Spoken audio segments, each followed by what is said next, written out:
Video کے نیچے subscribe کے بٹن پہ کلک کریں، بیل کے آئیکن پہ کلک کیجئے تاکہ ہر نئی ویڈیو کی نوٹیفیکیشن آپ کو مل جائے۔ اعوذ باللہ من الشیطان الرجیم، بسم اللہ الرحمن الرحیم۔ قل اوحی الی انہ استمع نفر من الجن فقالوا انا سمعنا قرآنا عجبا۔ صدق اللہ العظیم۔ الحمدللہ 29واں پارہ آدھا ہو چکا ہے۔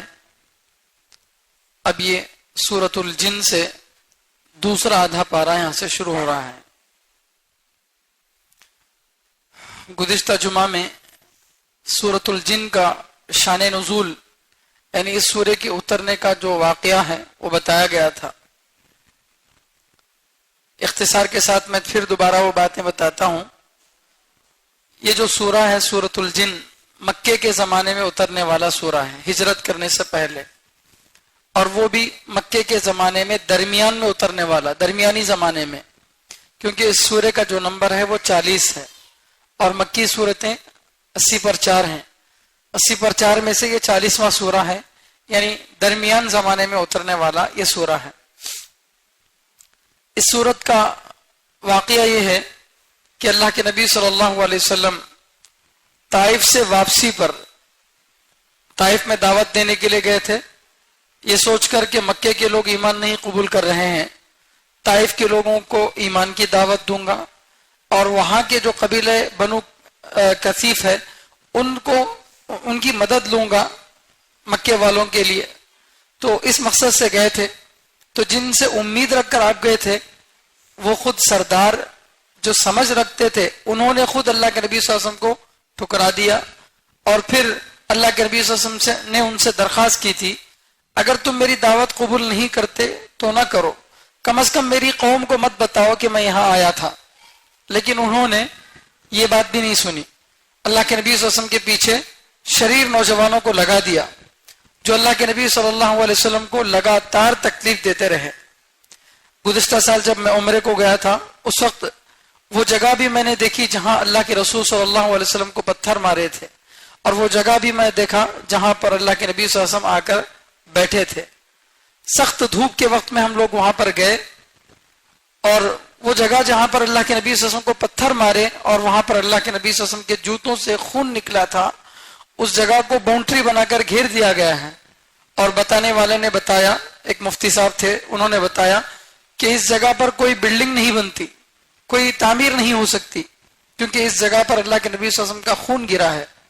تو اس جگہ کو جو ہے گھیر دیا گیا۔ پھر وہاں سے لے کر جس جگہ اللہ کے نبی صلی اللہ علیہ وسلم گئے ہیں تقریباً وہ 4.5 کلومیٹر دور جگہ ہے، یہاں سے گویا نئے بس اسٹینڈ تک اتنا لمبا راستہ، دونوں طرف راستے میں شریر بچے کھڑے ہو کر اللہ کے نبی صلی اللہ علیہ وسلم پر کوئی تھوک رہا ہے، کوئی پتھر مار رہا ہے، کوئی اللہ کے نبی صلی اللہ علیہ وسلم کو گھسیٹ رہا ہے، ایسی تکلیفیں دیتے ہوئے 4.5 کلومیٹر کا راستہ پار کیا ہے۔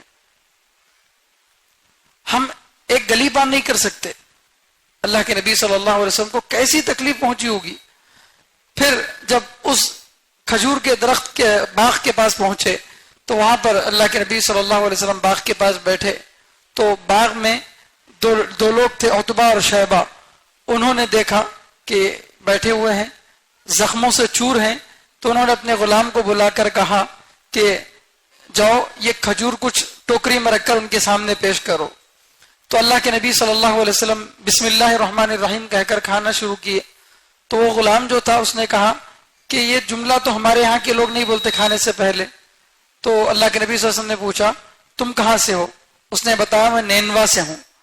نینوا وہ جگہ جہاں حضرت یونس علیہ السلام پیدا ہوئے تھے، یونس علیہ السلام کی بستی کا نام تھا۔ تو اللہ کے نبی صلی اللہ علیہ وسلم نے اس سے کہا اچھا تو تم ہمارے بھائی یونس علیہ السلام کی بستی کے ہو؟ تو اس نے پوچھا یونس علیہ السلام کا آپ کو کیسا علم ہے؟ بتایا کہ وہ میرے بھائی ہیں، یعنی بھائی کا مطلب وہ بھی پیغمبر ہیں میں بھی پیغمبر ہوں۔ یہ جب انہوں نے بتایا تو وہ آدمی فوراً اللہ کے نبی صلی اللہ علیہ وسلم کی بات پر فدا ہو گیا، اور اس نے اپنے 2 سرداروں سے آ کر کہا کہ یہ اس دنیا کا سب سے بہترین آدمی ہے، اس پر ایمان لے آؤ۔ بہرحال اس کے بعد اللہ کے نبی صلی اللہ علیہ وسلم وہاں سے رخصت ہوئے۔ لمبا واقعہ ہے، میں اس واقعے کو بیان نہیں کرنا چاہتا۔ وہاں سے واپس آتے ہوئے نخلا ایک جگہ ہے, وہاں پر اللہ کے نبی صلی اللہ علیہ وسلم فجر کی نماز پڑھا رہے تھے, اپنے ساتھی کو آواز سے پڑھا رہے تھے. فجر کی نماز آواز سے پڑھی جاتی ہے, فجر کی نماز میں قرآن زور سے پڑھا جاتا ہے اور زیادہ قرآن پڑھا جاتا ہے نہیں. عشاء کی نماز 4 رکعت ہے, مگر عشاء کی 4 رکعت میں اتنا قرآن نہیں پڑھتے جتنا فجر کی 2 رکعت میں پڑھتے ہیں, کیونکہ سائیکالوجی اعتبار سے انسان جب اٹھتا ہے نیند سے تو پازیٹیو میسج اس کو جانا چاہیے. اسی لیے نیند سے اٹھتے ہی ہم کیا دعا پڑھتے ہیں, الحمدللہ, یعنی کچھ بھی ہمارا نقصان نہیں ہوا, الحمدللہ, اللہ کا شکر ہے کہ ہم اچھے ہیں. تو اٹھتے ہی اپنی باڈی کو پازیٹیو میسج دیتے ہیں کہ اللہ کا شکر ہے میرے ہاتھ پیر سلامت ہیں, اللہ کا شکر ہے کہ میرا گھر صحیح سلامت ہے. تو یہ الحمدللہ الذی احیانا بعد ما اماتنا جو دعا ہم پڑھتے ہیں نیند سے اٹھنے کے بعد, ایک پازیٹیو میسج ہے. پھر اس کے بعد ہم کیا کرتے ہیں, صبح کے سناٹے میں قرآن کی آواز, اگر وہ پڑھنے والے حافظ صاحب اگر اچھے انداز میں پڑھ رہے ہوں تو اس کا مزہ ہی کچھ اور ہے. تو اس وقت قرآن کی جو آواز دل پر پڑتی ہے وہ ضرور اثر کرتی ہے. افسوس کہ ہماری قوم فجر میں ہی غائب رہتی ہے. تو فجر کی نماز اللہ کے نبی صلی اللہ علیہ وسلم پڑھا رہے تھے تو جنات کی ایک جماعت وہاں سے گزری. اب یہ جنات کی جماعت یہاں سے کیوں گزری, وہ واقعہ میں نے گزشتہ بتایا ہے کہ اللہ کے نبی صلی اللہ علیہ وسلم کو جب پہلی مرتبہ وحی دی گئی, یعنی اللہ کے نبی صلی اللہ علیہ وسلم جب نبی بنائے گئے, آسمان سے قرآن اترا, تو اس سے پہلے جنات جو ہے آسمانوں پر جاتے تھے, آسمانوں تک جاتے تھے, بادل تک جاتے تھے, اور جا کر فرشتوں کی جو باتیں آپس میں ہوتی تھی اس کو سنتے تھے. اللہ تعالیٰ کی طرف سے کوئی فیصلہ آتا ہے تو سدرۃ المنتہا پر آتا ہے, عرش الہی کے پاس سے سدرۃ المنتہا پر آتا ہے. سمجھ رہے میری بات؟ عرش الہی, اس کے بعد جو ہے صریف الاقلام ایک جگہ ہے جو آفس ہے لکھنے کی, تو عرش الہی کے بعد جو جگہ ہے صریف الاقلام, وہاں لکھائی ہوتی ہے. وہاں کے اس کے بعد کا جو مقام ہے وہ سدرۃ المنتہا ہے. تو اللہ کی طرف سے کوئی حکم دیا جاتا تو وہاں لکھا جاتا اور سدرۃ المنتہا پر پہنچتا, پھر وہاں سے ایک ایک آسمان کے فرشتوں کے درمیان وہ بات سنائی جاتی, اللہ کی طرف سے یہ حکم آیا ہے. تو سنانے کے بعد فرشتے آپس میں اس کا ڈسکس کرتے, بتاؤ اللہ کی طرف سے کیا حکم آیا ہے. تو فرشتے مذاکرہ کرتے, پھر وہ دوسرے آسمان میں, پھر تیسرے آسمان میں, اس طرح سے مذاکرہ ہوتے ہوئے نیچے آتا. تو پہلے آسمان کے جو فرشتے ہوتے جب وہ مذاکرہ کرتے اپنے بارے میں, تو یہ جنات کیا کرتے تھے, تھوڑی سی ادھوری بات سن کر 100 جھوٹ اس میں ملا کر کاہنوں کو پیش کر دیتے تھے, اور وہ کچھ سچ اور بہت زیادہ جھوٹ لگا کر غیب کی باتیں بتاتا تھا, لوگوں کو جو ہے لوٹتا تھا. تو اللہ کے نبی صلی اللہ علیہ وسلم پر جب قرآن نازل ہوا تو قرآن نازل ہونے کے بعد ان کا آسمانوں پر جانا بند ہو گیا. تو اب آسمانوں پر جانا بند ہو گیا تو ظاہر بات ہے, فکر والی بات ہے, اب تک دنیا کے بننے سے لے کر اب تک کبھی آسمانوں پر جانا بند نہیں ہوا تھا. اچانک سے آسمانوں پر جانا بند ہوا تو کوئی نہ کوئی بڑا واقعہ پیش آیا ہوں گا. تو اس لیے پورے جنات کی, ابلیس اور شیاطینوں کی ایک عالمی کانفرنس جو ہے بلائی گئی, اور اس میں جو ہے یہ مشورہ کیا گیا کہ بھئی تم لوگ ڈیلیگیشن, جیسے الگ الگ وفد ہوتے ہیں, تم لوگ کچھ لوگ مل کر ادھر جاؤ, تم لوگ ادھر جاؤ, الگ الگ جگہوں پہ جماعتیں بنا کر بھیجے جنات کی, 8-10 جنات کی جماعت بنا کر بھیجے کہ جا کر تحقیق کرو کہ کس وجہ سے ہمارا آسمانوں پر جانا بند ہوا. تو نصیبین ایک علاقہ ہے, اس علاقے کے جنات جن کی تعداد 9 بتائی جاتی ہے, یہ جنات جو ہے نصیبین کے علاقے کے تھے, اور تہامہ نامی جگہ پر ان کو بھیجا گیا تھا. وہ تہامہ سے نخلا, جس جگہ پر اللہ کے نبی صلی اللہ علیہ وسلم فجر کی نماز پڑھا رہے تھے, وہاں سے گزر رہے تھے, نخلا کے پاس سے. تو اللہ کے نبی صلی اللہ علیہ وسلم فجر کی نماز پڑھا رہے ہیں, تو اللہ کے نبی صلی اللہ علیہ وسلم کی زبان مبارک سے قرآن سنا. تو یہاں غور کرنے کی بات یہ ہے کہ اللہ کے نبی صلی اللہ علیہ وسلم ان کو سنانے کے واسطے نہیں پڑھ رہے تھے, ان جنات کو سنانے کے لیے نہیں پڑھ رہے تھے, نماز میں پڑھ رہے تھے. لیکن انہوں نے سن لیا, سنتے ہی فوراً رک گئے اور بولے کہ یہی وہ بات ہے جس کی وجہ سے ہمارا آسمانوں پر جانا بند ہوا. تو یہ واقعہ پیش آیا. پھر یہ جنات کی جو جماعت ہے فوراً ایمان لے آئی. جیسے ہی اللہ کے نبی صلی اللہ علیہ وسلم کی زبان مبارک سے قرآن کی آیتوں کو سنے تو فوراً ایمان لائی, اور ایمان لا کر اپنے سردار کے پاس گئے اور جا کر رپورٹ پیش کر رہے. دورے پر جانے والی جماعت جب تحقیق کر کے آتی، ریسرچ کر کے آتی ہے تو اپنی تحقیق رپورٹ پیش کرتی ہے. تو انہوں نے رپورٹ پیش کیا. رپورٹ کیا پیش کیا؟ 16 دفعات، 16 الگ الگ باتیں ہیں، اس کو بیان کیا. اگر 16 باتوں کو اختصار سے بیان کیا جائے، شارٹ کٹ بیان کیا جائے تو 3 باتیں ہیں. ایک تو اللہ کے ایک ہونے کو بیان کیا، دوسرا رسول اللہ صلی اللہ علیہ وسلم کے نبی ہونے کو بیان کیا، تیسرا ایمان لانے کے فائدے نہ لانے کے نقصانات کو بیان کیا. اللہ کے ایک ہونے کو بیان کیا، رسول اللہ صلی اللہ علیہ وسلم کے نبی ہونے کو بیان کیا، تیسرا ایمان لانے کے فائدے نہ لانے کے نقصانات. ان باتوں کو انہوں نے بیان کیا. میں شارٹ میں آپ کو بتا رہا ہوں. تو یہ جو خلاصے کے طور پر انہوں نے رپورٹ پیش کی. تو یہ بات اللہ کے رسول صلی اللہ علیہ وسلم کو اللہ تعالیٰ نے قرآن کی وحی کے ذریعے سے بتائی. یعنی وہ لوگ ایمان لانے کے بعد نبی سے آ کر نہیں ملے. ابھی نبی نماز پڑھ رہے تھے، نماز میں قرآن پڑھ رہے تھے، سنے، فوراً ایمان لائے، چلے گئے. وہ آ کر نبی سے ملے بھی نہیں کہ اللہ کے نبی ہم یہ ریسرچ کے واسطے آئے تھے، تمہاری آواز سن کر ہمیں رک گئے، تمہاری آواز ہم کو پسند آئی، اس واسطے ہم ایمان لا لیے. کچھ بھی نہیں، چلے گئے وہ فوراً ایمان لا کے. اب اللہ کے نبی کو کیسا معلوم؟ اللہ وحی کے ذریعے سے بتا رہے ہیں. 26ویں پارے میں بھی اس واقعے کو ذکر کیا گیا ہے کہ اللہ تعالیٰ فرشتوں کی ایک جماعت جو ہے اللہ کے نبی صلی اللہ علیہ وسلم کے پاس بھیجے. تو یہاں جنات کی جماعت کو قرآن سنانا مقصد نہیں تھا، انہوں نے سن لیا. اور 6 مرتبہ اللہ کے نبی صلی اللہ علیہ وسلم کا جنات کے پاس جانا ثابت ہے. 6 مرتبہ جنات کے پاس جانا ثابت ہے، کیونکہ اللہ کے نبی صلی اللہ علیہ وسلم یا دیگر نبی جیسے انسانوں کے لیے نبی ہوتے تھے، ویسے کس کے لیے بھی نبی ہوتے تھے؟ جنات کے لیے بھی نبی ہوتے تھے. دنیا میں 3 طرح کی مخلوقات تھی. ایک تو فرشتے جو مکلف نہیں تھے. مکلف کا مطلب وہ جن پر کوئی ذمہ داری نہیں تھی، ان کو جو بات بتائی جاتی وہ اسی پر عمل کرتے، ان کے اندر نافرمانی کا آپشن ہی نہیں تھا. فرشتے مکلف نہیں ہیں، ان کو نیک کام پر ثواب، غلط کرنے پر عذاب کچھ بھی نہیں ہوتا. یہ مطلب ہے مکلف کا. جیسے جانور ہیں مکلف نہیں ہے، ان کے لیے کوئی نیکی نہیں، کوئی عذاب نہیں. سینگ والی بکری بے سینگ والی بکری کو مارتی ہے تو اس کو سینگ دے کر بدلہ برابر کر دیا جائے گا، جو ہے اس کو مٹی بنا دیا جائے گا؟ نہیں. وہاں کوئی ثواب جنت جہنم ہے کیا؟ نہیں ہے. جیسے جانوروں میں ثواب عذاب نہیں ہے، ویسے ہی فرشتوں کے اندر بھی ثواب عذاب نہیں ہے، کیونکہ وہ سارے کے سارے اللہ کے حکم کے تابع ہیں، وہ مخالفت نہیں کر سکتے.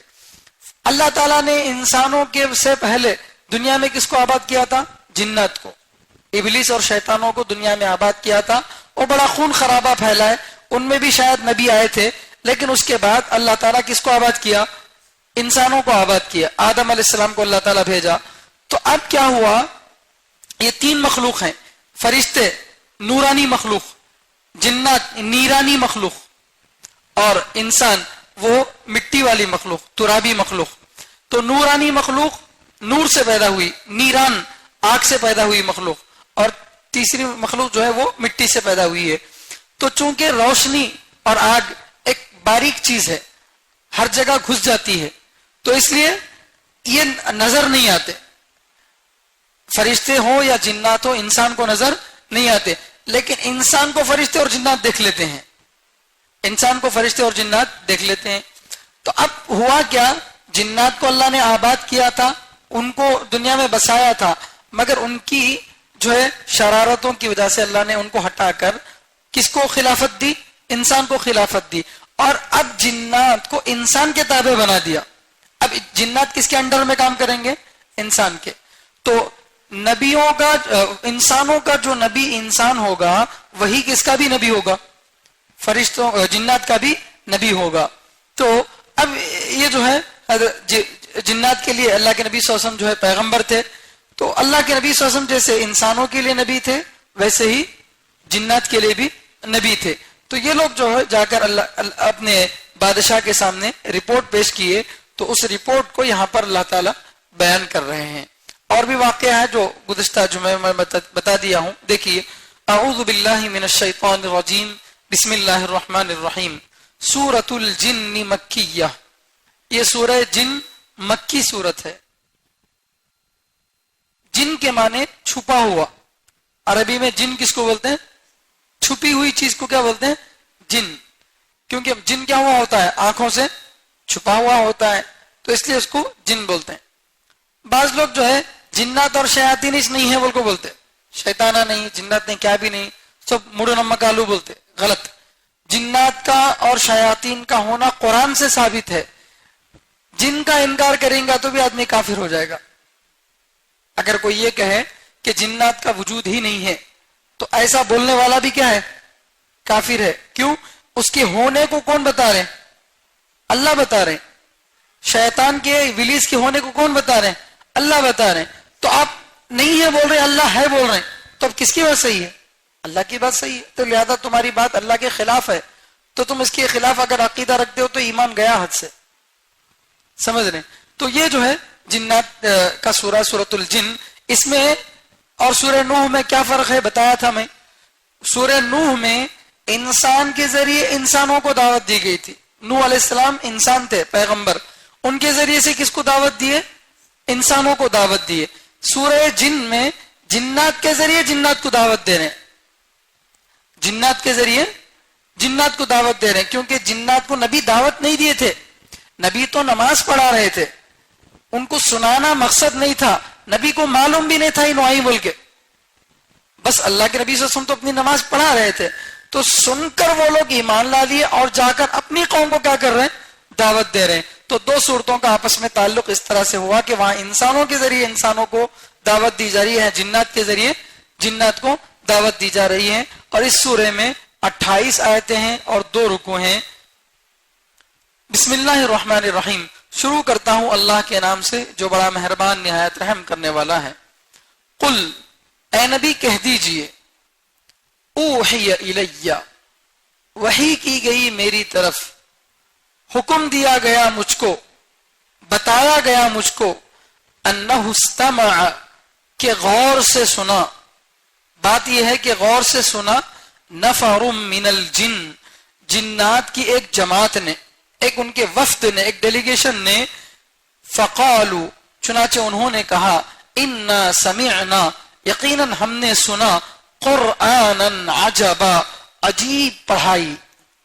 ہم نے ایک عجیب پڑھائی، ایک عجیب قرآن کو سنا. قل سے شروع ہونے والے سورے کتنے ہیں؟ قل واللہ احد، قل اعوذ برب الفلق، قل اعوذ برب الناس. ہمارے کو یہ 3 ہی معلوم. قل سے شروع ہونے والا یہ 4تھا سورہ ہے. اس کی ابتدا بھی کس سے ہو رہی ہے؟ قل، اے نبی آپ کہہ دیجئے، اوحی الیہ، مجھے وحی کے ذریعے بتایا گیا.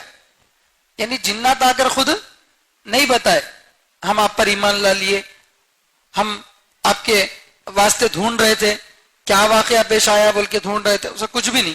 اللہ نے بتایا. اوحی الیہ، میری طرف وحی کی گئی، مجھے بتایا گیا. کیا بتایا گیا؟ انہو، بات یہ ہے، استمع نفر من الجن، جنات کی ایک جماعت نے غور سے سنا. استماع کے معنی غور سے سننا. ہم لوگ بولتے نا تبلیغی جماعت کا استماع ہے بولتے، استماع بھی بول سکتے، اجتماع بھی بول سکتے.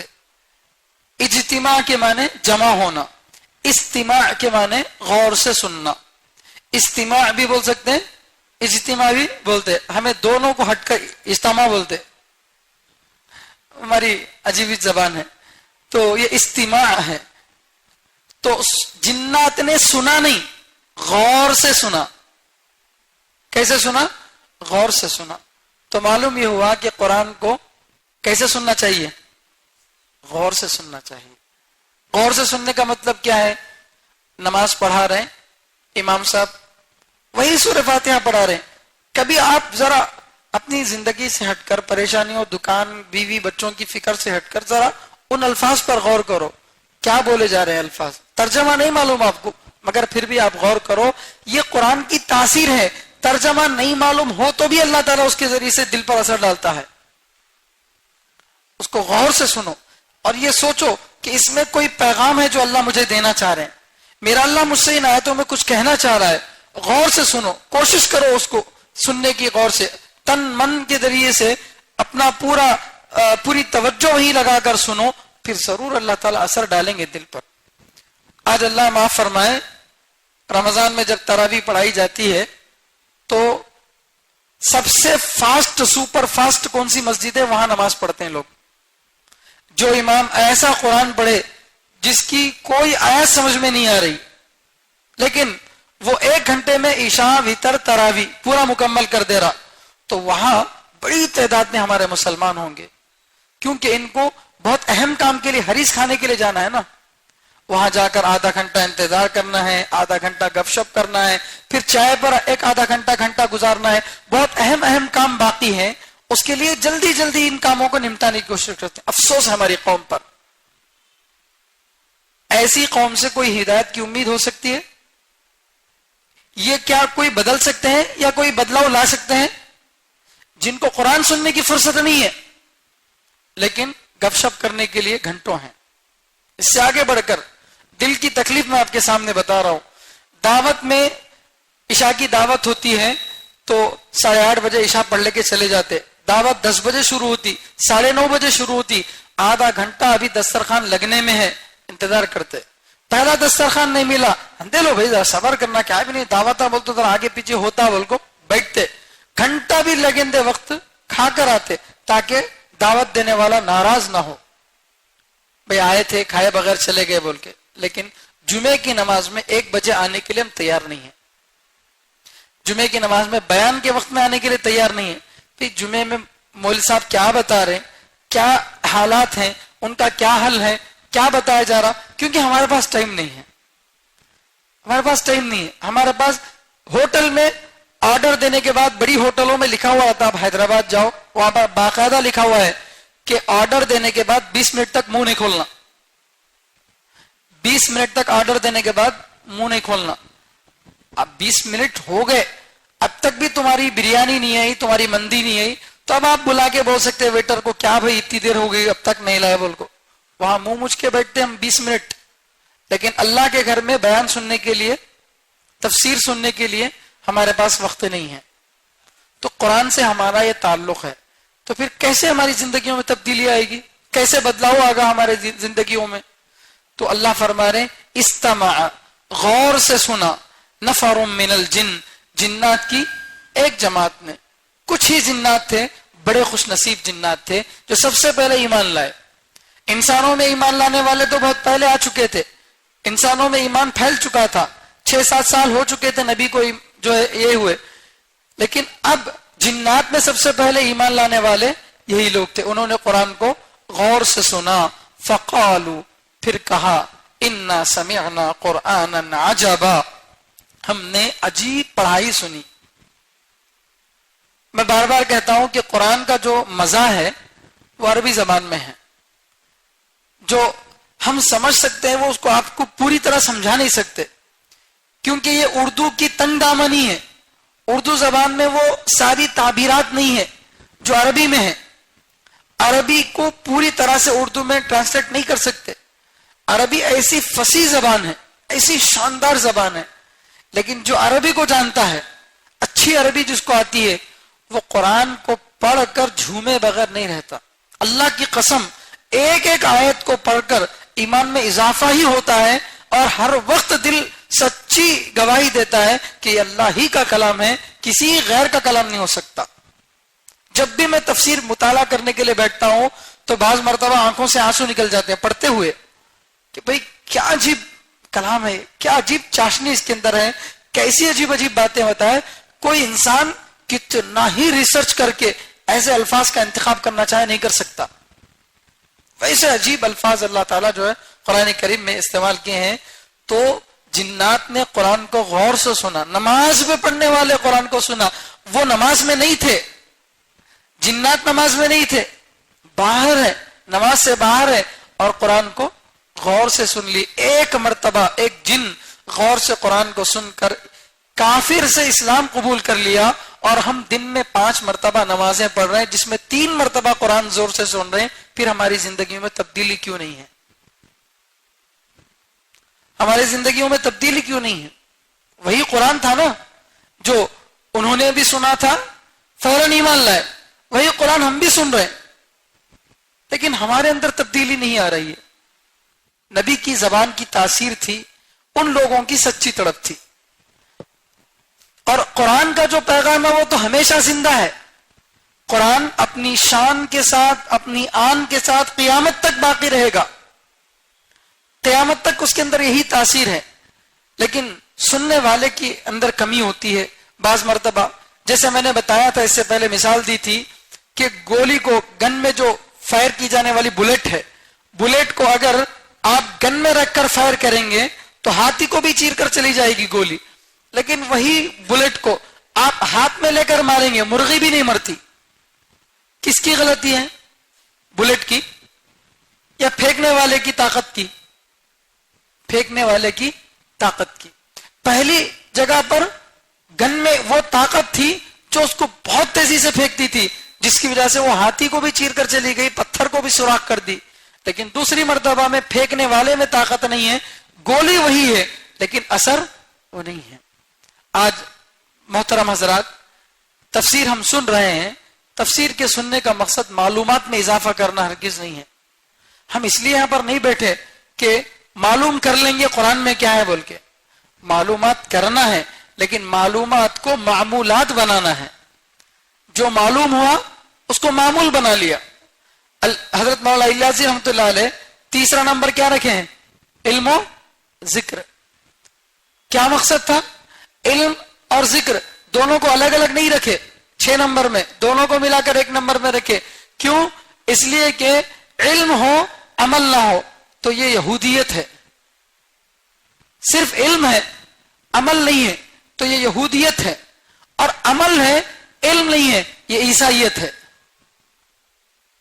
یہودیوں کے پاس بہت بڑا علم تھا، تورات کا علم تھا، زبور کا علم تھا، انجیل کا علم تھا، نبی کے بارے میں اتنا علم ان کو تھا. یہودیوں کو اللہ قرآن میں فرماتے ہیں یہودی نبی علیہ السلام کے بارے میں اتنا جانتے تھے نبی کے آنے سے پہلے کہ نبی کا سایہ بھی دیکھ لیں تو پہچان لیتے. جیسے ایک باپ اپنے بچے کو بھرے مجمع میں، ہزاروں کے مجمع میں دیکھ کر کیا کرتا ہے؟ پہچان لیتا. اسکول میں 2000 بچے پڑھ رہے، اسکول میں شام میں چھٹی ہوئی، باپ اپنے بچوں کو لینے کے لیے کھڑا گاڑی پہ، تو پورے 21 ڈریس پہن کے ہیں نہیں، لیکن کبھی کنفیوز ہوا باپ نہیں. بچے کا پچھلا حصہ دیکھ کر بھی پہچان جاتا. بچے کی خالی چلن کو دیکھ کر، اس کے سائے کو دیکھ کر باپ کیا ہوتا؟ پہچان جاتا. اس کی آواز سن کر پہچان جاتا، اس کی اداؤں کو پہچان لیتا کہ یہ میرا بچہ ہے. تو اللہ فرماتے قرآن میں کہ اہل کتاب یہودی لوگ اللہ کے نبی صلی اللہ علیہ وسلم کو ایسا جانتے تھے جیسے باپ اپنے بیٹے کو جانتا ہے. اتنا زیادہ علم تھا. لیکن جب نبی بن کر آئے تو کیا عمل میں لائے اپنے اس علم کو؟ لائے نہیں لائے. گواہی تو دیتے تھے کہ اگر آخری نبی آئیں گے تو ہم سب سے پہلے ان کے ساتھ مل کر مشرکوں سے لڑیں گے اور ان پر ایمان لائیں گے. نعرے تو بڑے بڑے تھے، عشق محمد میں ہم بھی فدا تم بھی فدا، عشق محمد میں ہم بھی فدا تم بھی فدا. جب عمل کی باری آئی تو ہم بھی جدا تم بھی جدا. تو عمل نہیں کرتے تھے، صرف علم تھا. تو حضرت مولانا سجاد نعمانی صاحب دامت برکاتہم جو ہے، یہ ایک جگہ بیان میں بتائے کہ مولانا الیاسی رحمۃ اللہ علیہ علم اور ذکر کو ایک ہی جگہ پر ایک ہی نمبر میں رکھے، اس لیے کیونکہ علم بغیر ذکر کے، بغیر عبادت کے یہودیت ہے، اور ذکر بغیر علم کے یہ عیسائیت ہے. عیسائیوں کو اللہ تعالیٰ قرآن کریم میں کیا بولے؟ غیر المغضوب علیہم ولا الضالین. گمراہ جو ہے راستے سے بھٹکنے والے لوگ بولے. کیوں؟ راستے سے کون بھٹکتا ہے؟ راستے میں چلنے والا بھٹکتا. ارے گھر میں بیٹھ کر رہتے کون تو بھی راستہ بھٹک گیا بولتے ہیں نہیں. جو نکلتا ہے منزل کی تلاش میں، جو نکلتا ہے چلتا ہے، وہی کیا ہوتا ہے؟ بھٹکتا ہے. لیکن اس کو منزل کا راستہ معلوم ہونا چاہیے، صحیح راستہ معلوم ہونا چاہیے، تو پھر وہ بھٹکتا نہیں ہے.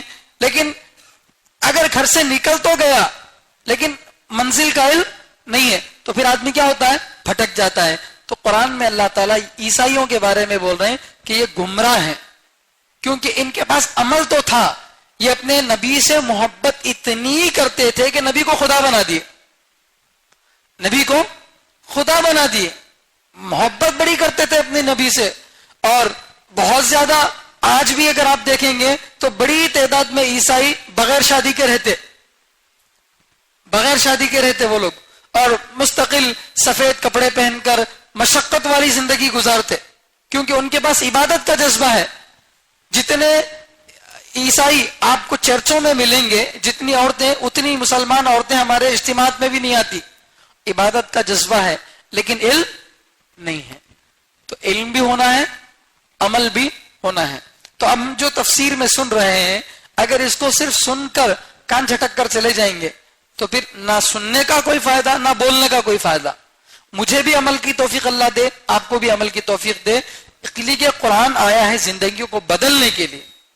یہ صرف گھر میں نئے گھر کو افتتاح کرنے کے لیے، جنات کو بھگانے کے لیے، بیٹی کو شادی میں تحفے میں دینے کے لیے، جنازے کو ایصال ثواب کرنے کے لیے قرآن نہیں ہے. قرآن تو زندہ کتاب ہے، قوموں کو زندہ کرنے کے لیے آیا ہے. تو اس کے بارے میں کیا بہترین اللہ فرما رہے ہیں، استمع نفر من الجن، جنات کی ایک جماعت نے بڑے غور سے سنا، فقالو، پھر انہوں نے کہا، انا سمعنا قرآنا عجبا، ہم نے بڑا ہی عجیب قرآن سنا.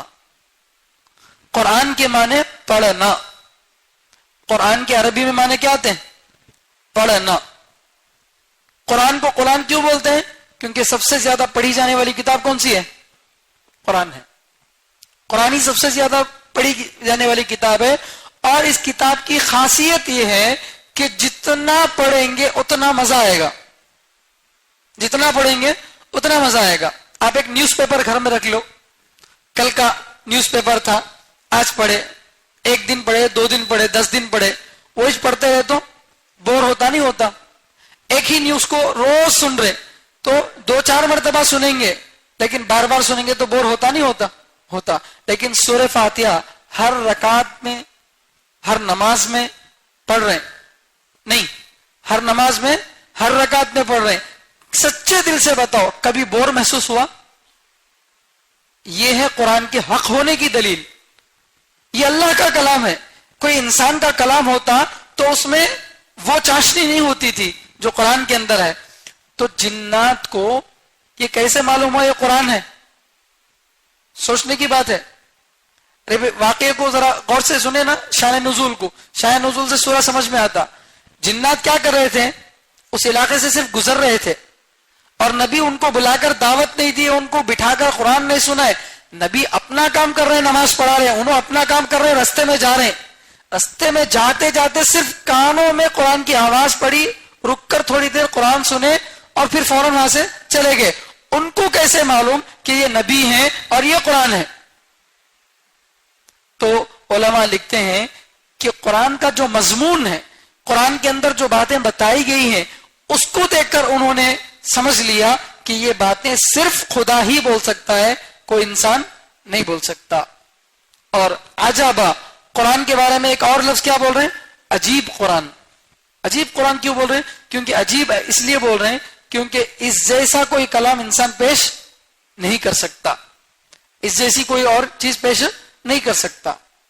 دنیا میں آپ کو 10 کتابیں ایسی ملیں گی جو پہلے بہت زیادہ چلتی تھی، لیکن اس کے بعد ایک اور کتاب آئی جو اس کتاب سے بھی زیادہ مشہور ہو گئی ہے نہیں. لیکن قرآن جیسی کوئی کتاب بنانا تو دور، اس جیسے 10 سورے بنانا تو دور، کیا قرآن جیسی ایک سورت کوئی بنا سکا؟ ایک آیت کوئی بنا سکا؟ نہیں بنا سکا، قیامت تک نہیں بنا سکتا. یہ میرا نہیں، اللہ کا چیلنج ہے. ان کنتم فی ریب مما نزلنا علی عبدنا فاتوا بسورۃ من مثلہ وادعوا شہداءکم من دون اللہ ان کنتم صادقین. اے لوگوں، اگر تم کو اس بات کا شک ہو کہ یہ اللہ کی طرف سے ہے یا نہیں ہے تو چلو تم بھی عرب والے ہو، جیسے نبی مکے میں پیدا ہوئے ہیں، تم بھی کہاں پیدا ہوئے ہو؟ مکے میں پیدا ہو. وہ بھی قریش، تم بھی قریش، ان کی بھی زبان عربی، تمہاری بھی زبان عربی. تو لہٰذا چلو قرآن جیسا پورا قرآن نہیں، قرآن جیسے 10 سورے نہیں، ایک سورہ لا کے بتاؤ.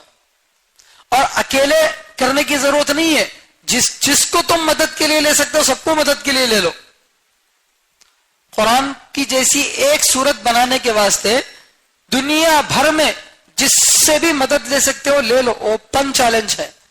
اور لا کر بتاؤ ایک جیسی صورت، ایک چھوٹی صورت لا کر بتاؤ. دنیا گواہ ہے نہ اس وقت لا سکی نہ قیامت تک ایسی صورت کوئی لا سکتے ہیں. تو یہ جو قرآن کی تاثیر ہے. تو جنات کو کیسے معلوم ہوا کہ یہ قرآن ہے؟ مضمون دیکھ کر. اور عجیب ہے بول کے کیوں بول رہے ہیں؟ کیونکہ ایسی کوئی کتاب دوسرے نہیں بنا سکتے. تو قرآن سنتے ہی سمجھ گئے انا سمعنا قرآنا عجبا، ہم نے بڑا ہی عجیب قرآن سنا، ہم نے بڑی ہی عجیب پڑھائی سنی. یہ جو پڑھائی پڑھ رہے ہیں یہ بڑی عجیب پڑھائی ہم نے سنی ہے. اس میں کیا بتایا جا رہا ہے؟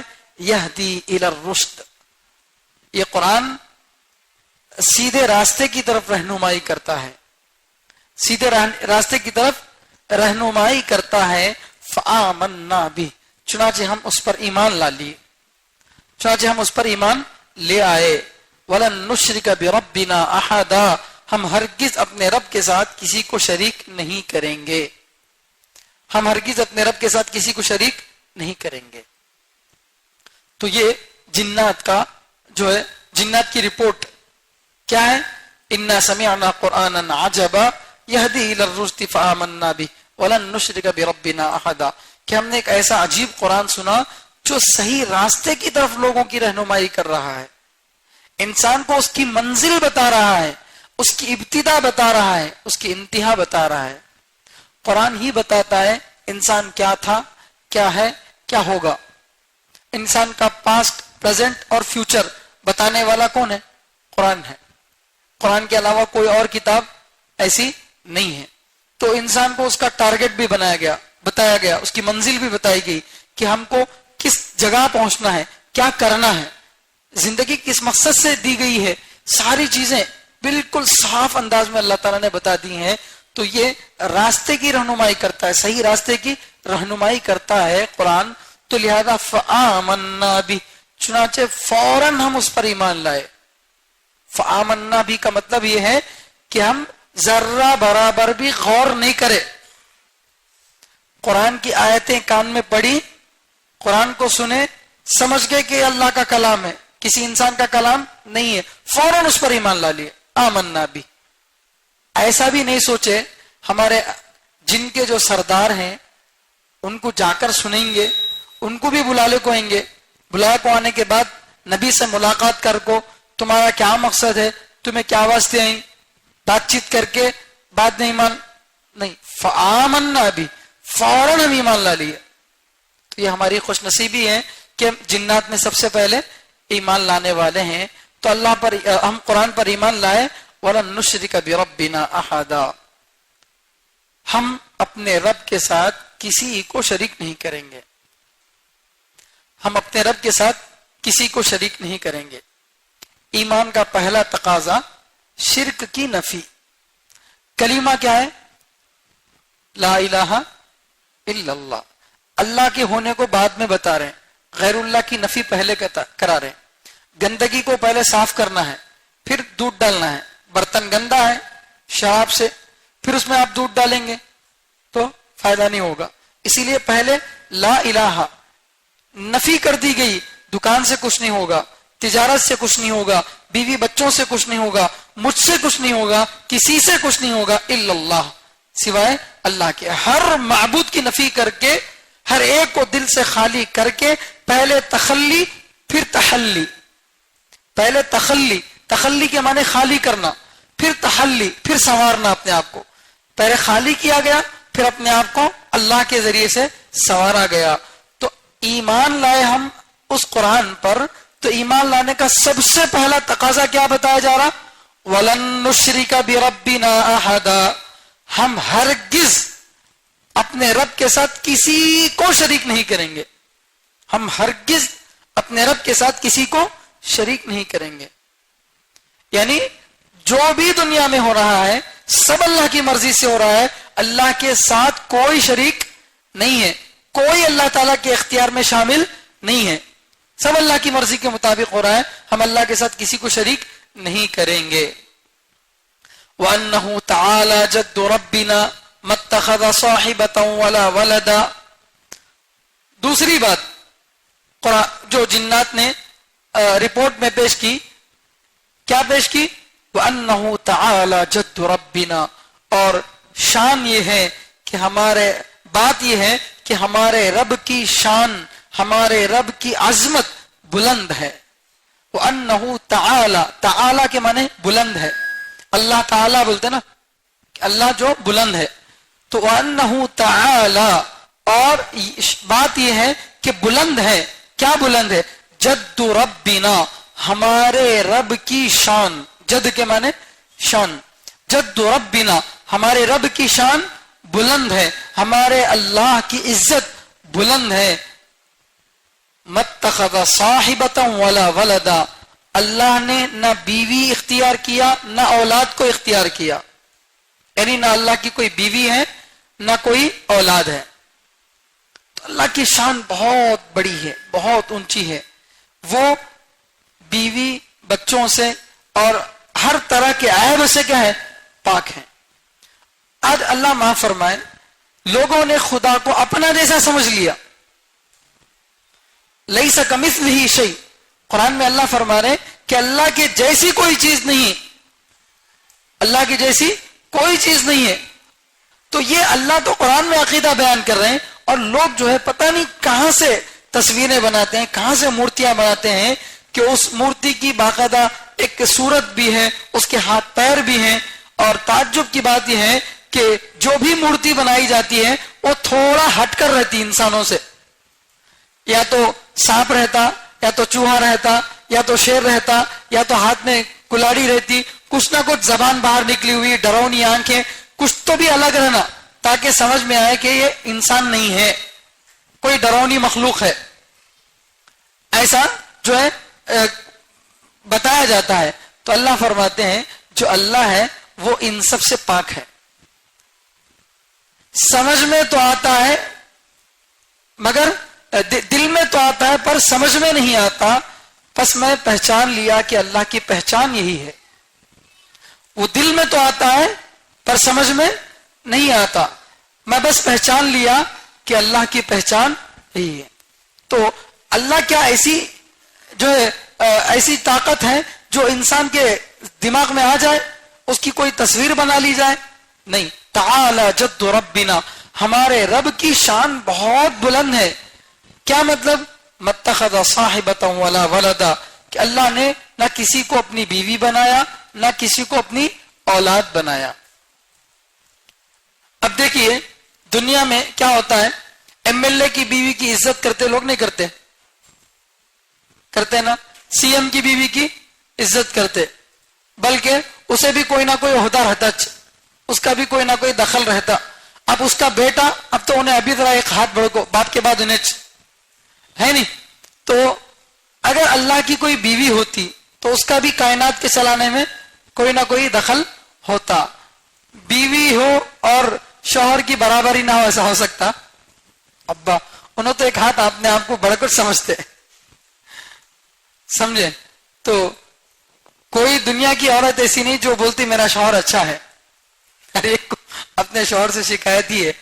تو وہ اگر بیوی اللہ کی ہوتی تو بیوی کو بھی کیا ہوتے؟ کچھ اختیارات ہوتے. اور اللہ کے بچے اگر ہوتے تو دنیا کا اصول کیا ہے؟ باپ جیسا بیٹے بھی ویسے ہی. نہیں تو اب بیٹے بھی کیا بن جاتے؟ خدا بن جاتے. تو اس لیے اللہ بیوی سے بھی پاک ہے، اولاد سے بھی پاک ہے. کیونکہ بیوی کی ضرورت کس کو پڑتی ہے؟ آدمی کو اپنی خواہشات کے لیے، بڑھاپے میں سہارے کے لیے نہیں. گھر میں ہم آفس میں بھی کام کریں، گھر میں بھی کھانا بنائیں، گھر کی بھی صفائی کریں، کپڑے بھی دھو لیں، ہو سکتا کیا؟ بتائیے ہو سکتا کیا؟ نہیں ہو سکتا. ہم باہر جا کے کما رہے، تھک کے آئے تو ہمارے کو کیا رہنا؟ گھر میں کھانا تیار رہنا، صبح آفس جاتے وقت میں ہماری جو ہے کپڑے پریس کر کے رہنا، ساری چیزیں ہماری تیار رہنا، تو ہم کام کر سکتے. اپنش پورے اپنے کام بھی کر لینا اور پورا یہ کرنا بول تو ذرے دن کرتے، بعد میں تھک جاتے، پریشان ہو جاتے. نہیں تو بیوی کی ضرورت پیش آتی ہے آدمی کو سہارے کے لیے، مدد کے لیے، شریک حیات. اور بچوں کی بھی ضرورت اسی لیے پیش آتی. بچے نہیں رہے تو معاشرے میں اس کو نامرد سمجھتے، اور پھر بچوں کے ذریعے سے انسان جو ہے خوشی حاصل کرتا، اپنے مقصد کو آگے بڑھاتا بچوں کے ذریعے سے. تو اس لیے جو ہے بچوں کی ضرورت پڑتی. تو اللہ تعالیٰ کو نہ کوئی ضرورت ہے نہ اللہ کی کوئی خواہش ہے, تو لہٰذا نہ اللہ کو بیوی کی ضرورت ہے نہ بچوں کی ضرورت ہے. تو اب جو ہے اللہ کے ساتھ اگر کوئی شریک ہوتا, اللہ کا کوئی برابر ہوتا, تو کون ہوتا؟ اللہ کی بیوی یا اللہ کا بچہ. نہ اللہ کی کوئی بیوی ہے نہ اللہ کا کوئی بچہ ہے. تو پھر جب بیوی بچہ ہی نہیں ہے تو کوئی باہر والا کیسے اللہ کا کوئی شریک بن سکتا ہے؟ اور خاص طور پر وہ جس کو خود اللہ نے بنایا ہے, جس کو خود اللہ نے بنایا, وہ اللہ کی مخلوق ہے اور وہ خود کیا بن گیا؟ اللہ بن گیا. ایسا ہو سکتا ہے؟ نہیں ہو سکتا. بھئی ایک چھوٹی سی مثال دیتا ہوں. بیٹا چاہے کتنا بھی بڑا عالم بن جائے, مفتی بن جائے, قاضی بن جائے, کچھ بھی بن جائے, باپ کا مقام پا سکتا کیا؟ نبی کتنے بھی بڑے پیغمبر ہوں گے, ہمارے پیغمبر بھی, کیا اپنے نبی کا جو ہے مقام, نبی کی عزت نہیں کرتے تھے؟ اپنے نبی اپنی ماں کی عزت نہیں کرتے تھے؟ ماں کا جو مقام ہے, ماں کے قدموں کے نیچے جنت ہے, وہ صرف کیا ہمارے لیے ہے؟ نبی علیہ السلام بھی تو اس کی قدر کرتے تھے نا. تو ماں باپ سے بڑھ کر ہم نہیں جا سکتے. اپنی پوری زندگی خدمت کر کے بھی ماں کا کیا نہیں کر سکتے؟ احسان نہیں چکا سکتے. جبکہ ماں باپ ہمارے کو پیدا کرنے میں ماں باپ کا کیا بھی زیادہ بڑا دخل نہیں. اللہ تعالیٰ اپنی قدرت سے حمل ٹھہرایا, اللہ اپنی قدرت سے اس کو بڑھایا, سب کچھ صحیح سلامت رکھا. اگر ایک آنکھ کی کمی ہوتی تو ماں باپ ڈال سکتے تھے کیا؟ ایک ہاتھ کی کمی ہوتی تو ماں باپ ڈال سکتے تھے؟ نہیں ڈال سکتے تھے. پھر بھی جو ایک کمزور درجے کے ہمارے پیدا کرنے والے ہیں, ہم زندگی بھر خدمت کر کے ان کا مقام نہیں پا سکتے, ان کا حق ادا نہیں کر سکتے. تو جو پوری کائنات کو بنانے والا ہے, جو ہمارے ہر عضو کو بنانے والا ہے, ہر کائنات کے ذرے کو بنانے والا ہے, کیا ہم اس کی برابری کر سکتے ہیں؟ کیا کوئی چیز اس کی برابری کر سکتی ہے؟ نہیں کر سکتی. تو اللہ کا اگر کوئی شریک ہوتا تو وہ یا تو اس کی بیوی ہوتی یا تو اس کے بچے ہوتے. نہ اللہ کا کوئی بچہ ہے نہ اللہ کی کوئی بیوی ہے. اب یہاں پر شرارت کیا تھی؟ مشرکین مکے کے جو مشرکین ہیں وہ یہ کہتے ہیں کہ نعوذ باللہ فرشتے اللہ کی بیٹیاں ہیں. خود کے لیے تو بیٹیاں پسند نہیں کرتے تھے. بیٹی پیدا ہوئی تو کیا کرتے تھے؟ زندہ دفن کر دیتے تھے. لیکن بیٹیاں کس کے لیے پسند کرتے تھے؟ اللہ کے لیے. فرشتے پورے کے پورے اللہ کی بیٹیاں بولتے تھے. اور جنات جو یہ بولتے تھے کہ نعوذ باللہ فرشتے اللہ کی بیویاں ہیں. فرشتے اللہ کی بیویاں بولتے, کوئی بیوی بول رہا ہے, کوئی بیٹی بول رہا ہے. اور عیسائی لوگ عیسیٰ علیہ السلام کو کیا بول رہے ہیں؟ اللہ کا بیٹا بول رہے ہیں. عزیر علیہ السلام کو اللہ کا بیٹا بول رہے ہیں. تو کوئی بیٹا بول رہا ہے, کوئی بیوی, کوئی بیٹی بول رہے ہیں. تو ان سب عقیدوں کی اللہ نے کیا کر دی؟ تردید کر دی, نفی کر دی کہ نہ اللہ نے کسی کو بیوی بنایا اور نہ اللہ نے کسی کو اولاد بنایا. وَأَنَّهُ كَانَ يَقُولُ سَفِيهُنَا عَلَى اللَّهِ شَطَطًا. اور یہ بتا رہے جنات رپورٹ میں, وَأَنَّهُ بات یہ ہے, كَانَ يَقُولُ سَفِيهُنَا ہم میں سے بے وقوف لوگ کہتے تھے, عَلَى اللَّهِ اللہ کے خلاف, شَطَطًا حد سے بڑی ہوئی بات, حد سے بڑی ہوئی بات, بری بات یا جھوٹی بات اللہ کے خلاف کہتے تھے. یعنی جو بیوقوف قسم کے جن ہوتے تھے وہ یہ کہتے تھے کہ نعوذ باللہ فرشتے اللہ کی بیویاں ہیں یا اللہ کی بیٹیاں ہیں, ایسی باتیں کہتے تھے. وَأَنَّهُ كَانَ يَقُولُ سَفِيهُنَا ہم میں کے بیوقوف لوگ کہتے تھے. معلوم یہ ہوا کہ انسانوں میں نہیں, جنات میں بھی کون ہوتے ہیں؟ بیوقوف ہوتے ہیں. انسانوں کی جتنی قسمیں ہیں, عیسائی, یہودی, مشرک وغیرہ, یہ ساری قسمیں کس میں بھی ہیں؟ جنات میں بھی ہیں. تو جنات میں سے جو بے وقوف تھے, بے وقوف بولتا ہمیں گالی سمجھتے, بے وقوف یعنی واقفیت نہیں ہے, علم نہیں ہے. وقوف کے معنی واقف ہونا, معلومات ہونا. بے وقوف کے معنی جس کو علم نہیں ہے. یہ بات بولتے تو اتنا پریشان ہوتے, گالی دیے سمجھتے. حالانکہ بے وقوف کے معنی جس کو واقفیت نہیں ہے, جس کو نالج نہیں ہے, یہ مطلب. تو ہم میں کے جو بے وقوف تھے وہ اللہ پر حد سے بڑی ہوئی بات یعنی جھوٹی بات کہتے تھے. کیا جھوٹی بات کہتے تھے؟ کہ اللہ تعالیٰ کی بیویاں ہیں, اللہ کی بچیاں ہیں, ایسی باتیں کہتے تھے. وَأَنَّا ظَنَنَّا أَلَّا تَقُولَ الْإِنسُ وَالْجِنُّ عَلَى اللَّهِ كَذِبًا. اب یہ جو جنات تھے جو ایمان لائے, وہ اپنے شرک کی وجہ بیان کر رہے ہیں. اب تک ایمان نہیں لائے تھے, اب ایمان لائے ہیں. اب ایمان لانے کی وجہ بیان کر رہے ہیں کہ بھئی اب تک ہمارے کو معلوم ہی نہیں تھا کہ اللہ کی کوئی بیوی نہیں ہے, اللہ کے بچے نہیں ہیں, بلکہ ہم کو معلوم نہیں تھا. کیوں؟ اس لیے کہ ہم بہت سارے جنات سے, بہت سارے انسانوں سے یہی سنتے تھے کہ یہ بت اللہ کا شریک ہے, یہ بت اللہ کا بیٹا ہے, فلاں اللہ کی بیوی ہے, یہی سنتے تھے ہم. تو زیادہ لوگ جو ہے اللہ کے خلاف جو ہے شرک کرتے تھے, ہم اسی کو صحیح سمجھ گئے, ہم اسی کو کیا کر گئے, صحیح سمجھ گئے. تو معلوم یہ ہوا کہ ہر مشہور چیز, ہر عوام کرنے والی ہر بات صحیح ہونا ضروری نہیں ہے.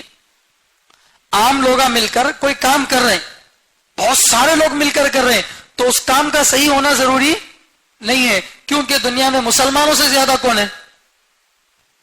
مسلمانوں سے زیادہ کون ہے؟ غیر مسلم ہے نہیں؟ غیر مسلم میں سب قبیلے, سب فرقے آ گئے, عیسائی ہو, یہودی ہو, مشرک ہو, سب آ گئے.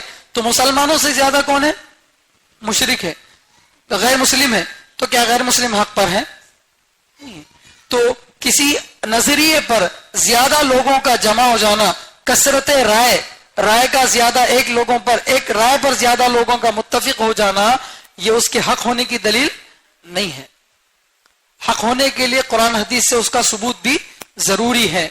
تو جنات جو ہے اپنے کفر کی وجہ یہ بیان کر رہے ہیں, وَأَنَّا ظَنَنَّا, ہم یہ سمجھ لیے تھے, أَلَّن تَقُولَ الْإِنسُ وَالْجِنُّ عَلَى اللَّهِ كَذِبًا, کہ انسان اور جنات اللہ کے خلاف جھوٹ نہیں بولیں گے. ہرگز انسان اور جنات اللہ کے خلاف جھوٹ نہیں بولیں گے. ہم تو جنات سے ہمیشہ یہی سنتے تھے کہ اللہ کی اولاد ہے, اللہ کا شریک ہے. انسانوں سے بھی یہی سنتے تھے, تو اس لیے ہم بھی یہی سمجھے کہ شاید اللہ کا کوئی شریک ہے, اس لیے ہم بھی شریک کہتے تھے. لیکن اب پتا چلا, اب عقل ہماری کھلی ہے کہ یہ انسان جو باتیں بولتے تھے, جنات جو باتیں بولتے تھے, وہ جھوٹی باتیں ہیں. تو ہر مشہور بات صحیح ہونا ضروری نہیں ہے. تو یہاں رک کر ہم کو یہ بات سمجھنے کی ضرورت ہے, بہت ساری باتیں مشہور ہوتی ہیں, بہت سارے واقعات آپ سنے رہتے, بچپن سے سنے رہتے, بڑی عمر کے لوگ.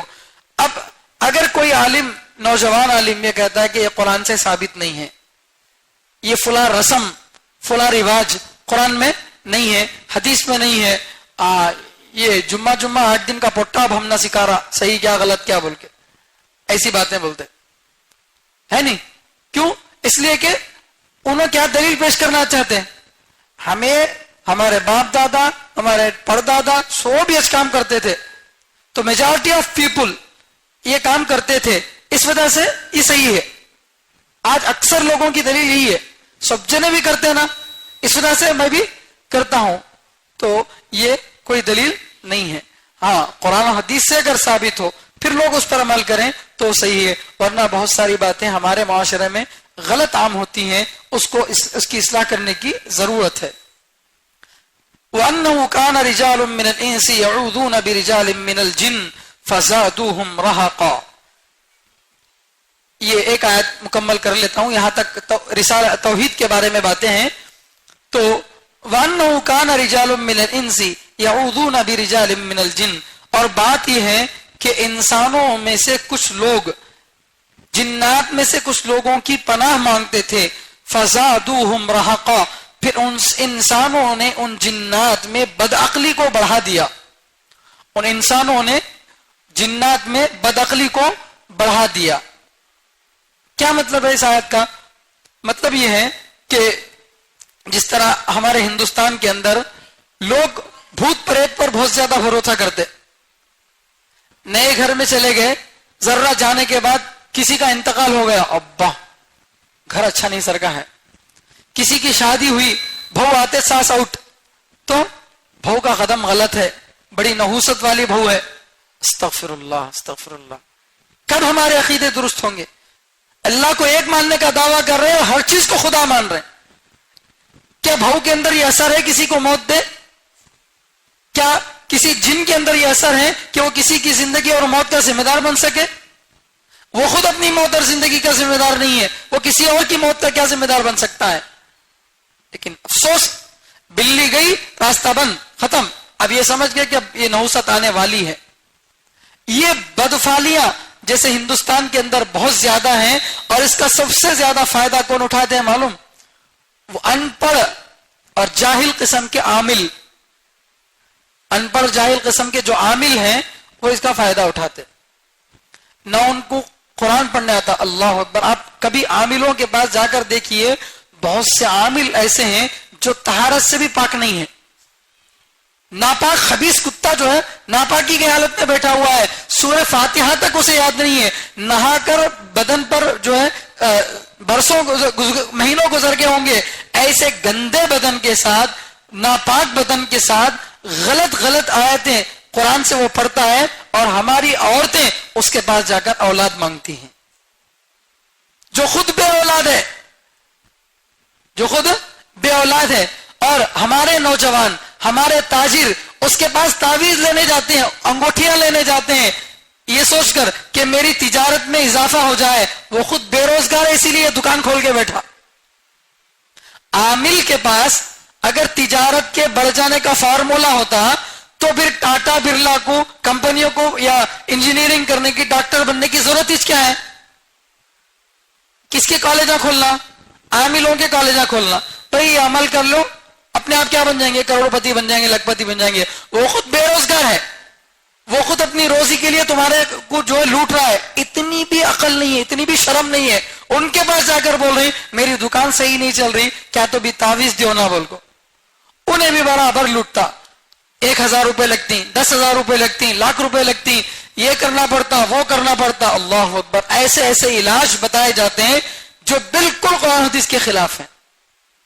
ایسی عاملوں کی بڑی تعداد ہے جو صرف لوٹنے کے لیے بیٹھے ہیں، ان کو عامل کا کوئی مطلب ہی نہیں معلوم، صرف لوگوں کی جو ہے اب کسی کو کوئی تکلیف ہے تو اب جادو کرائے بول کے ان کے دل میں ڈاؤٹ آ گیا، انہوں طے کر لیے پہلے سے میرے اوپر جادو ہوا ہوں گا بول کو۔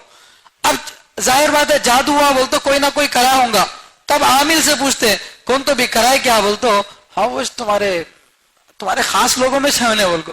اور ہر آدمی کو کوئی نہ کوئی خاص لوگوں میں دشمن رہتا، ہر آدمی کے پڑوسیوں میں کوئی نہ کوئی نہ چاہنے والا رہتا نہیں، پورے لوگ پڑوسیاں چاہنے والے رہتے، پورے رشتے دار چاہنے والے رہتے، اسے نہیں معلوم کون نہیں چاہنے والا ہے بول کو، چپ تو بھی ڈال دیتا، ایسا کنکر مارتا۔ تمہارے گھر والے، تمہارے چاہنے والے، نام نہیں بولنا، کہیں بول تو فتنہ ہوتا، اسے معلوم اتنے ہولے کو، اس واسطے چپکی تو بھی کیا بولتا، نام نہیں بولنا بھائی فتنہ ہوتا ہے، اس واسطے تمہارے صدمہ کریں دو بول کو۔ اب انہیں طے کر لیتا، ان کرایا تھا بول کو، یا ساس طے کر لیتی بھوج کری بول کو، بہو طے کر لیتی ساس کری بول کو۔ یہ جو آج زندگیاں برباد ہو رہی ہیں یہ غلط عاملوں کی وجہ سے برباد ہو رہی ہیں۔ ہاں کچھ عامل ایسے بھی ہیں جو الحمدللہ صحیح علاج کرتے ہیں، قرآن اور حدیث کی آیتیں پڑھ کر علاج کرتے ہیں۔ قرآن حدیث پڑھ کر علاج کرنا کوئی غلط نہیں ہے، بلکہ یہ احادیث سے ثابت ہے، احادیث سے ثابت ہے، اللہ کے نبی صلی اللہ علیہ وسلم جو ہے قرآن کی آیتیں پڑھ کر علاج کیے ہیں اور صحابہ بھی کیے ہیں، یہ ثابت ہے۔ قرآن حدیث کے دائرے میں رہتے ہوئے جو علاج کر سکتے ہیں وہ ضرور علاج کرنا چاہیے، لیکن اس سے ہٹ کر جو غلط قسم کے عاملوں کے پاس ہم جاتے ہیں، تو عرب کے لوگ بھی ایسا ہی عقیدے میں مبتلا تھے۔ عرب کے لوگ کیا کرتے تھے، جب سفر کرتے، رات میں کسی جنگل میں جا کر رکنا پڑتا، تو اب ان کو کیا ہے بولتے جنگل میں کوئی نہ کوئی جن تو رہیں گا، اب وہ جن کیا کرتا، رات میں کام مجھے مار ڈالتا کی، کام میرا نقصان کر دیتا کی بول کے، اب اس وقت وہاں جنگل میں اترتے وقت میں دعا پڑھتے، اعوذ بعظیم ھذا الوادی من شر، جو ہے یعنی میں اس وادی کے بعزیز ھذا الوادی، اس وادی کا جو سردار ہے اس کی میں پناہ مانگتا ہوں، من شر جو ہے قومی، اس کی قوم کے شر سے۔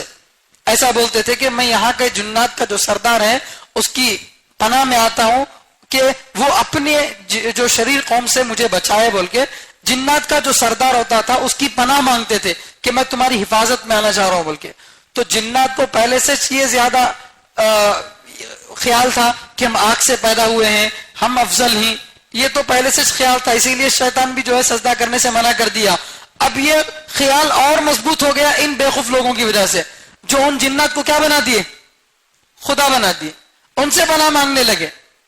تو یہ جو ہے اس طرح کے، ایک تو ہمارے پاس غلط معلومات پہنچے کہ اللہ کے ساتھ کوئی شریک ہے، پھر مزید یہ ہے کہ انسان کیا کرتے تھے، ہم لوگوں سے پناہ مانگتے تھے، تو ہم کیا سمجھے شاید ہم بہت بڑی طاقت ہے، ہمارے پاس وہ طاقت ہے جو انسانوں کے پاس نہیں، تبھی انسان ہمارے کو مانتے ہیں نا، اس وجہ سے ہمارے کو کسی کی ضرورت نہیں سمجھ کر ہم لوگ جو تھے، تب آج جا کر پتا چلا کہ اللہ ہے، اللہ کے ساتھ کوئی شریک نہیں ہے۔ تو یہاں تک توحید کے بارے میں ہے۔ اب اس کے بعد سے جو ہے رسالت کے بارے میں آیتیں شروع ہو رہی ہیں۔ اللہ تعالیٰ سے دعا ہے کہ اللہ تعالیٰ ہم سب کو کہنے سننے سے زیادہ عمل کرنے کی توفیق عطا فرمائے۔